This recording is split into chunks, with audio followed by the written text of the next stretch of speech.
N'hésitez pas à liker la vidéo si elle vous plaît et si vous êtes nouveau sur la chaîne, n'oubliez pas de vous abonner et d'activer la notification pour ne rater aucune de nos prochaines vidéos. On commence.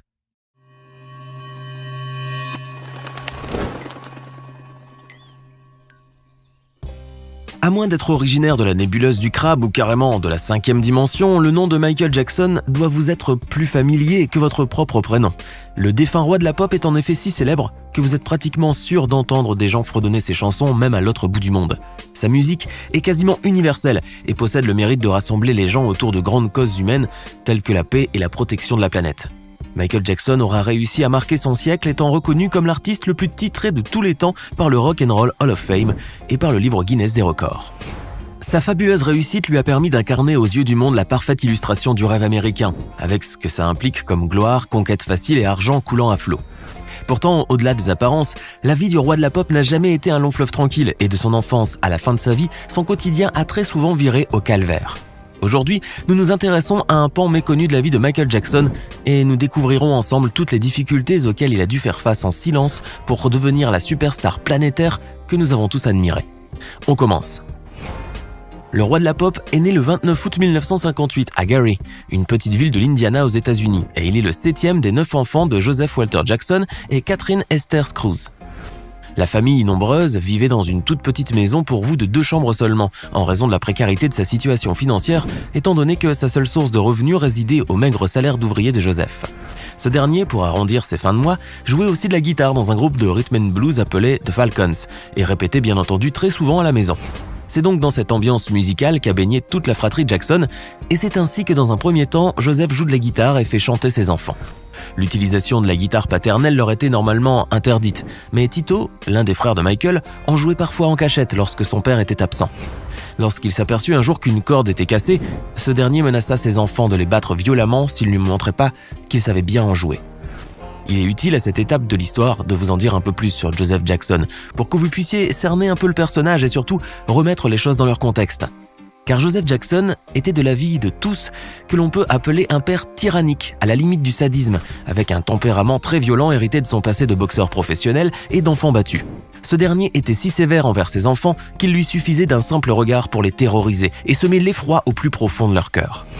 Pour revenir à la guitare, Joseph croyait pertinemment que ses enfants lui avaient simplement désobéi en touchant à son précieux instrument de musique et voulait les humilier en les confrontant à leur ignorance avant de copieusement les rosser comme d'habitude. Mais contre toute attente, il réalise que Tito et ses frères savent non seulement jouer de cet instrument, mais possèdent un réel talent musical. Il répare sa guitare et l'offre à Tito puis s'emploie ensuite lui-même à prendre en main leur formation musicale. Michael en devient le chanteur principal grâce à sa voix étonnamment maîtrisée pour son jeune âge et son habileté à reproduire les pas de danse de James Brown.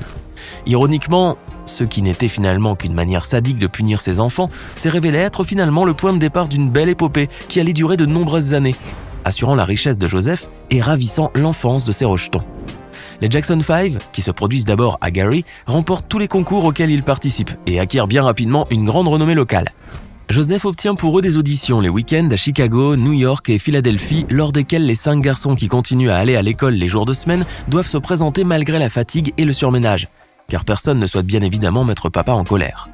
Ce dernier, qui en temps normal était extrêmement sévère avec ses enfants, atteignait des sommets de violence lorsqu'il s'agissait du groupe, n'hésitant pas à rosser très souvent ses fils s'ils lui désobéissaient ou si par malheur il leur arrivait de se tromper sur un accord ou une note, ou tout simplement sur un simple pas de danse. Les frères Jackson allaient donc vivre perpétuellement sous le joug de cette tyrannie, mais c'est paradoxalement cette même tyrannie qui a permis au groupe de percer. Car à force d'entraînement acharné et motivé par la peur, la fratrie va donner le meilleur d'elle-même et le succès allait leur ouvrir grand ses portes. De sa création en 1963 jusqu'à sa dissolution en 1990, le groupe aura vendu plus de 100 millions de disques dans le monde entier, ce qui en fait l'un des groupes les plus vendeurs de disques de tous les temps. Michael avait quitté le navire dès 1984 lorsqu'il s'émancipa presque complètement de l'emprise de son père et entreprit de continuer sa carrière musicale en solo, avec tout le succès qu'on lui connaît. Le roi de la pop va dès lors enchaîner les gros hits et à mesure que sa renommée grandit de jour en jour, son apparence physique commence à changer, ce qui donna lieu au final à une extraordinaire transformation.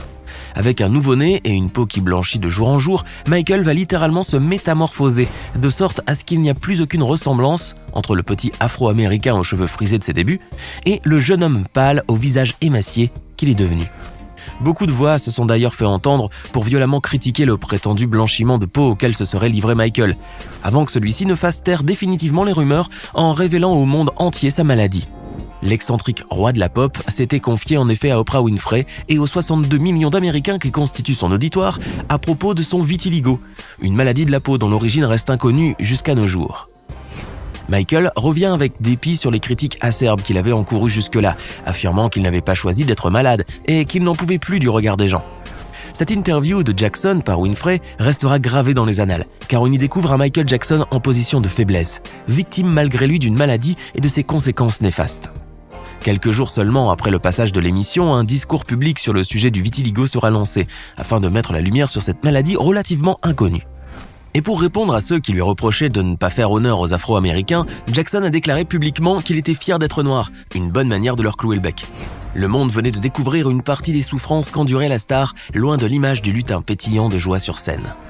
Il apprend ainsi que Michael Jackson est véritablement complexé par sa maladie de la peau, qu'il essaye de cacher du mieux qu'il peut avec des vêtements à manches longues et des pantalons longs.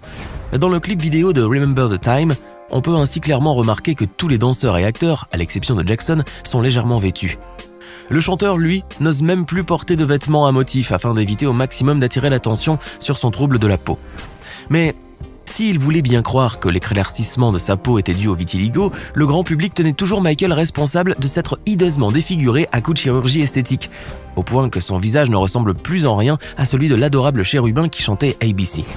Au fil du temps, la structure du visage de Jackson avait en effet visiblement changé, et beaucoup de chirurgiens ont supposé qu'outre plusieurs rhinoplasties, il avait également subi un lifting du front, une chirurgie des pommettes, ainsi qu'une altération des lèvres.